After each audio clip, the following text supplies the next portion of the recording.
Hello and welcome. Pakistan's young coalition government is already straining under a major power struggle that has left it paralyzed. It's a confusing bid for control between former enemies in a political tangle watched closely by Pakistan's allies, particularly the United States. At the heart of it all lies the fate of the embattled President Pervez Musharraf, who, in spite of pressure from various sides, has expressed his intention of staying in office. There is also debate over the dozens of judges President Musharraf fired in November of last year. The largest party in the ruling coalition, the PPP, now run by Asif Zardari, the widower of the assassinated former Prime Minister Benazir Bhutto, has stalled on reinstating the judges, saying it requires significant amendments to the constitution. The judges were due to rule on a controversial amnesty covering Asif Zardari and Ms. Bhutto. Well, the second largest party, the PMLN, led by the former Prime Minister Nawaz Sharif, is looking for an unconditional reinstatement of the judges and has threatened to withdraw from the coalition government. Meanwhile, Pakistanis struggle with rocketing food prices, energy shortages, and a currency which is plummeting in value. On today's show, we look at the turmoil in Pakistan's government and ask, how long will it take for Pakistan to achieve political stability? Don't forget, we take your calls on this show. You can reach us at the numbers at the bottom of your screen. With us for the discussion on Pakistan's political turmoil is veteran journalist and international best-selling author Ahmed Rashid. His latest book is Descent into Chaos: The United States and the Failure of Nation Building in Pakistan, Afghanistan and Central Asia. A title that pretty much indicates where he's coming from in this debate. With me here in Washington, D.C. is Arsalan Iftikhar, an international human rights attorney and contributing editor for Islamica magazine. Gentlemen, welcome both of you. Thank you. Ahmed Rashid, if I could start with you there in Philadelphia and start by asking, is President Musharraf really relevant to the debate on Pakistan, the story of Pakistan? Does he have any real say in the future of the way the country's going? Well, he's lost authority, he's lost clout, but he's still backed by the army, which is important. He's backed by the Americans and the Bush administration, but he's certainly lost an enormous amount of political credibility and support at home. And really, I mean, he's now appearing very much as the bone of contention. It seems that these disputes within the coalition government could well be reduced enormously if he was to resign. There's enormous pressure on him now from the political parties and the public and the media especially that he should resign. But he's been very defiant. He said he's not going in a hurry. He wants to see Pakistan stabilized. In his own words, he says, "I'm not a vegetable that I'm just going to be that I'm just going to go when I'm told to go." Actually, there's a quote from that speech where you were saying about him saying he's not a vegetable. He says, "I'm an elected president of Pakistan under the constitution. I will judge if I have any value in the country. I cannot preside over the downfall of Pakistan." So obviously he's been defiant. Now, are you surprised about that declaration that he wants to stay in power? I mean, is he dragging things down politically by staying on? I think he is. He really is, because the coalition government is divided over Musharraf staying on. The longer he stays on, these divisions will continue. He knows that very well. He knows that he can keep this government weak and divided as long as he's up there at the top. At the same time, he seems to have got retained support from the Americans and retained some support from the army. But as far as progress is concerned on all the issues that you mentioned, the economic issues, the political issues, dealing with terrorism and the huge the dangerous Talibanization that's taking place across northwestern Pakistan, all these issues have to be tackled by the coalition government. And Musharraf, it seems to be now a hindrance to this. Right.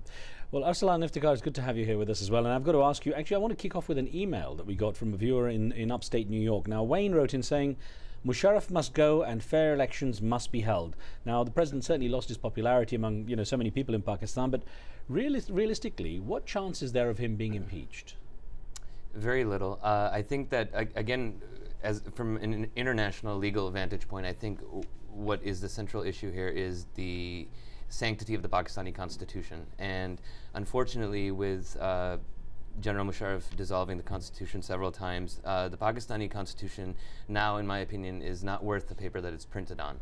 And I think that in order for Pakistan to not only have an independent judiciary and have checks and balances within different branches of government, I personally believe, and many international legal observers believe, that Pakistan needs to revisit its constitution as a whole, because you can't have an independent judiciary when you have a flawed constitution. Well, of course, they can't even decide on the judges at this stage. Exactly. And I have to ask you, what do you make of the differences that have emerged between the PMLN, sorry, the party of Nawaz Sharif, and the PPP, now run by Asif Zardari? I think a lot of it is just political jockeying. I think that, obviously, Zardari has a vested interest in this amnesty deal because, he and his wife were, convicted by by Pakistani courts. And so, unfortunately, we see something that should be a Pakistani legal and an international law, centrally focused issue, now pandering to politics, and that's quite unfortunate. And I think that the politics should be held aside, and the constitutional, the legal, the judiciary issues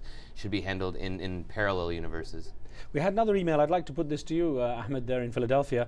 It came in from Virginia here in the USA, and this is from Qazi Ahmed, who says, "Will the military take over if the coalition remains weak?" No, I don't think the military will take over. The military itself is very badly discredited at the moment, politically speaking, because of the past actions of Musharraf. And secondly, the military is locking horns at the moment with the United States over policy as to what to do in the tribal areas in the northwest of the country where the Taliban have taken root and are seizing territory. The military has enough on its plate right now without once again taking power. And secondly, I think what this last 18 months of Musharraf's rule has proved is that the military is just a military takeover. It only makes things worse. It doesn't give a solution. And as Iftikhar is saying, I think if we need to revisit the constitution, we need to put the economy in order, we need to deal with Talibanization. These are all political, economic issues that need to be tackled by a political government, not by a military government. What about the government's efforts to negotiate with the Taliban, which just have been announced as broken off? What did you make of that effort? Well, I think it's been hugely damaging to Pakistan for two reasons. Number one, for the Pakistan army is in full retreat. It is withdrawing its forces from the tribal areas. It is withdrawing its forces or not acting against the Taliban in the northwest of the country. And this is sending, of course, very dire signals abroad, especially to the United States. The US is a key aid ally, aiding Pakistan with up to $1 billion a year. Pakistan cannot afford to antagonize the international community at this stage with its own very serious economic problems. The second issue is that the Taliban are using these ceasefires to seize more and more territory and to make advances into towns and villages in the settled areas and terrorize more and more people. They're gaining ground as the army thinks that that this is a ceasefire, which there's a ceasefire means a standstill on both sides. But what's happening here is that the army is standing still while the Taliban are moving forward and encroaching on the rest of the country. Right. The third factor, of course, is that these Pakistani Taliban are now being allowed and continue to cross the border into Afghanistan and fight the Afghan security forces and the US. Arsalan, if I can ask you about this area of disagreement, the issue of the lawyers being reinstated, the judges being reinstated in Pakistan. It's something that they both agreed to, both sides or the main parties agreed to before, obviously, as they were sort of campaigning for position. Now Asif Zardari of the PPP says that there should be a constitutional amendment before the judges are reinstated. Is that really necessary? Obviously, it's delaying what's happening, and does it have to be that much of a measure? No, I think, again, as I stated before, I think the Pakistani constitution has become a patently flawed document now. And so, adding amendments to a patently flawed document really is not going to remedy the situation. What you're going to need to see is wholesale revisiting of the Constitution, whether that's drafting a new one or, passing another one with permanent amendments, and most importantly, something that cannot be touched by any human being. Something that is above and beyond, any military dictator, beyond any extremist. We have to understand that this is something that is going to dictate the path that Pakistan takes for the next 100, 200 years. And so it has to be something devoid of politics. Irrespective of whether or not it's flawed or not, there are those who believe that Asif Zardari's motives are basically to avoid the lawyers coming back in, the judges coming back in, so that he doesn't face corruption charges again. Yeah, again, this is something to give him amnesty. He wants to be assured that he's not going to have any legal repercussions, forthcoming, and it's a political jockeying move. What do you think Nawaz Sharif stands to gain from the lawyers being put back in then? I think obviously everybody has Pakistan's best interests at heart. Now, whether or not that's tied in with their own self-interests, remains to be seen. I think that for the first time ever, when we saw the lawyers and judges in Pakistan taking to the streets like the saffron monks in Burma, we saw for the first time ever the tangible middle class, the intelligentsia of Pakistan coming out and saying, we've had enough. That there is something called the rule of law. There is something called a constitutional order, and so in that sense, it was a very heartening move. Now, obviously, it depends. Are we going to build a society on something with a flawed foundation, aka the Constitution, or are we going to revisit and try to fix that foundation, that legal framework, to ensure that what we build on in terms of Pakistan for the future will be healthy? Well, Ahmed, one of the things a lot of people say is that there are flawed politics, let alone constitution in Pakistan, that we're seeing the same old suspects back in power or vying for power. And I wonder what, when you look at Nawaz Sharif and obviously now Asif Zardari representing the PPP, certainly from Nawaz Sharif's position, does he have the same kind of backing he used to before the coup and Pervez Musharraf took over and removed him? Well, I think he certainly does have backing in the largest province, Punjab, where this very defiant line of his, very anti-Musharraf line of his, has gone down rather well, and he certainly has support. But I think he and his party suffer from the fact that they really are not a nationally based party. They can't garner that kind of support in all 4 provinces of the country as they do in Punjab.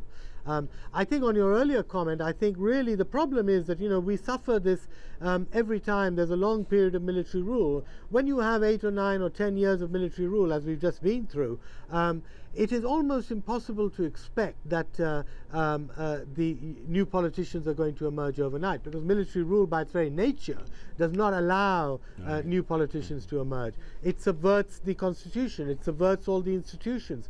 Everything is now much weaker than it was 10 years ago. Musharraf has tried to undermine the election commission, the local government, the bureaucracy, the foreign service.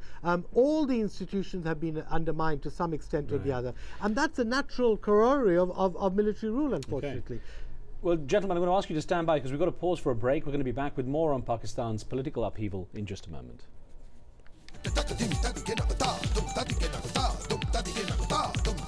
Dum